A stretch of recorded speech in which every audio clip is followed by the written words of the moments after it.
কক্ষপথে যাতায়াতের ক্ষেত্রে বিপ্লব ঘটাতে প্রায় ৬০ বছর পর আবারও ফিরে আসছে জাইরোকপ্টার। হেলিকপ্টারের এই বিকল্প যানটি শুধু সাশ্রয়ী নয়, বরং নিরাপত্তার দিক থেকেও অনন্য।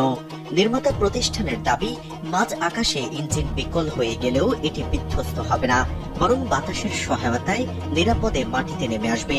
যুক্তরাজ্য ভিত্তিক প্রতিষ্ঠান ARC অ্যারোসিস্টেম এই প্রযুক্তি নির্ভর পেগাসাস জাইরো প্লেন তৈরি করেছে, যা হেলিকপ্টারের আধিপত্যকে চ্যালেঞ্জ জানাতে প্রস্তুত।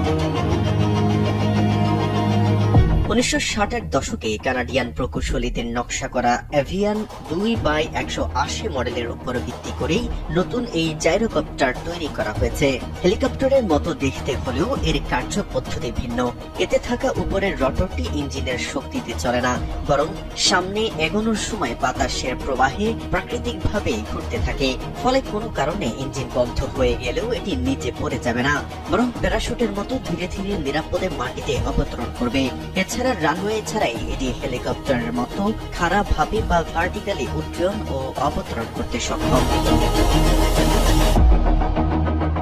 ARC অ্যারোসিস্টেমের সিইও ডক্টর সাইদ মোহসেনি জানান, পেগাসাসে হাইব্রিড ইলেকট্রিক ইঞ্জিন ব্যবহার করা হয়েছে এবং এর রক্ষণাবেক্ষণ খরচ হেলিকপ্টারের তুলনায় অত্যন্ত কম। যেখানে যুক্তরাজ্যে একটি হেলিকপ্টার মিশনের গড় খরচ প্রায় ৪,১৬৫ পাউন্ড, সেখানে পেগাসাসের পরিচালনায় ব্যয় ঘন্টায় মাত্র $৩০০।